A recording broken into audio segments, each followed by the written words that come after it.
Hey everybody, welcome back to Video Game Esoterica and our continuing series, the Unported Playlist, where I take a look at some of my favorite unported arcade games of all time. And today, technically, we have one that does have a port. That is Midnight Run, released by Konami on both their ZR107 arcade boards, as well as the PlayStation 1. And why am I talking about this game? Well, I own an original PCB, and I was thinking about doing a tutorial on how to get it set up in case you were interested, because it has a very special system for video output and controls. And I don't like making gigantic tutorials if you guys aren't too interested in seeing them, so leave me a comment down below and tell me what you think. But it's also just an awesome arcade game that I want to talk about. It's from the early 3D area of Konami, and I will say that you definitely want to play the arcade version over the PlayStation 1 version, because I think this is much better. Now, Konami has a great arcade lineage in racing games, so they're definitely not going to hit the same heights as somebody like Sega or Namco, and this is on their earlier 3D hardware, and some of the driving physics are just downright strange, but they work for the game, and I absolutely love these janky kind of graphics on the ZR107. If you've been watching my channel whatsoever, you know that I do love some 3D jank, especially if it's turned Konami, and this game gives me absolutely everything I need to enjoy myself. Now, right off the top, I will say there's only 3 tracks, so it's not a game that you're going to get a ton of playability out of, and I got my PCV very cheap for probably the cost of shipping alone from the UK from somebody I knew, and I couldn't say no, but I've yet to fully finish setting it up, and sometimes I like talking about the arcade hardware itself with you guys. So like I said, if you want to see that, leave me that comment down below. But aesthetically, this game is just a ton of fun, whether you're in third person or first person view, and it definitely runs at a very fast clip. It's better frame rate than the PlayStation 1 version, at least to my eye, but if you want to leave me a comment down below and tell me what you think, I'm always all ears on that respect. And Konami had some real growing pains when it came to 3D. They were definitely behind the curve on their custom design hardware versus like what Namco or Sega would be doing, but even if they lacked the pure horsepower, pun very much intended, in a racing game, they made up for it in fun. This game is fast, it's high twitch, and you can make absolutely no mistakes, even on easy with as much time as possible. If you bump a few too many cars and do some head-on collisions, you're 100% not going to see the end of the race.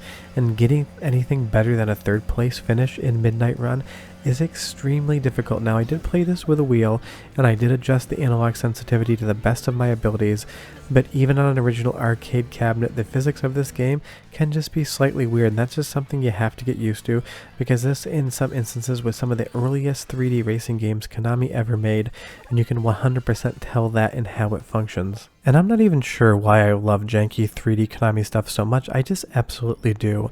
It might be nostalgia, it might be the fact that I grew up with it, but it always makes me happy to see it in motion. The textures are unfiltered and you get big pixels in there. The polygon models are good enough to tell it's a car, but they're still huge and blocky, and it's just a look that I know and love. And while the physics makes absolutely no sense, it is the type of game that the more you play it, the better you get at it. That's always a fun thing. This is the type of game that I keep coming back to playing, and I can't wait to finish my arcade PCB setup of it. The only reason I'm waiting on that is I'm curious if you guys want to see how it's done.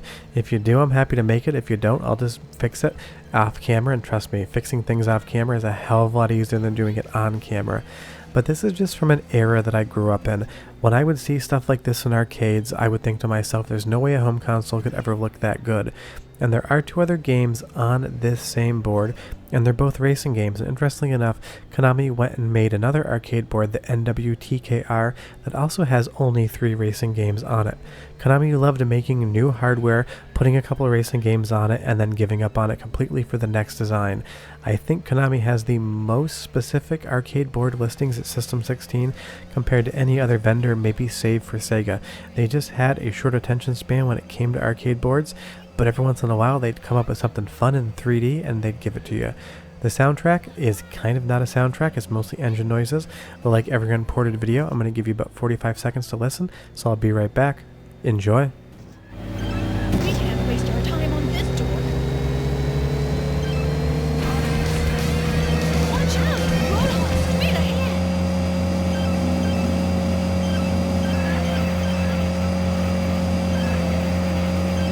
Nice move!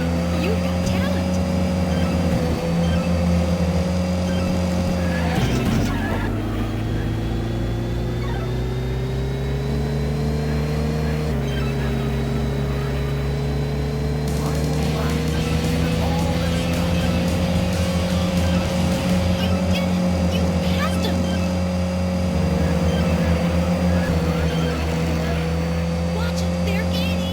And that's about as much soundtrack as you're going to get out of Midnight Run. Mostly engine noises, a little jinkle when you go by the checkpoint, and you get some voiceover telling you what your opponents are doing. Or maybe just a bad dump. Like I said, my board is operational, I am getting video out of it, but I haven't wired controls up yet, so I can't actually go into the game and hear what's happening. So perhaps there's just a chip missing, I don't know, or perhaps Konami just decided to not have music. You will see there that I did run out of time, and that's going to be something that happens to you a lot when you're playing Midnight Run. It is very stingy with the time, but let's go to the hard course, or the Midnight Run, the namesake for the game, and give it one shot. And I will say that the layout of the courses in the game themselves are really good. Konami always made a great racing game, even if they didn't get the same credit as somebody like Sega or Namco. Things like Racing Jam and Thrill Drive are absolutely spectacular racing games, but you're really not going to see a cabinet for those very often anymore compared to something like Ridge Racer or Daytona. If you go into an arcade, there's like a 25 to 50% chance you're going to see one on the floor. So I'm just assuming these didn't sell well, which is unfortunate, and might be why I really love early Konami 3D stuff. Kind of rooting for the underdog as I enjoyed the games so much when I played them, and of course they released the 3DO M2. One of my collection goals was to get all of those games, so having all the Konami 3D stuff is just an absolute blast. And like I said, mechanically the controls in this game are quite strange. I'm not going to lie to you and say that this car controls like any vehicle you've ever driven, but once you wrap your head around the fact that it doesn't drive like a vehicle, it kind of drives like a sled on wheels, then you're going to have a lot more fun with the game. And perhaps it's just an emulation issue. Like I said, I can get that original arcade PCB going, and if you want to see it, do let me know. But I just love this game aesthetically as well. All of the races taking place at night, the graphics, that glow of the city in the background, and the buildings, everything's done in 3D polygons. There's no flat shaped objects anywhere in the background except for the skybox, and I love that the hardware was powerful enough that they could have 3D everywhere, even if it does look a little bit janky, and it's that jank that endears the game to me that much more. So I know this is technically not unported, but I didn't even put it in the unported playlist. I just left it on a Monday so I could talk about this game a little bit more and ask that question about what you wanted me to do with that PCB, because sometimes I spend an entire day making a PCB repair video and it does really well. Sometimes I spend an entire day making it and no one cares whatsoever, and trust me, it is still a lot quicker to repair and wire up an arcade board off camera than it is on camera. Those angles can be a real pain in the butt. But if you guys want to see it, I'm always happy to do it because I love this era of 3D stuff. I love preserving it. I love talking about it because I'm assuming most people are going to say they've never heard of this game before in the comments, and it's always fun to hear what people know and don't.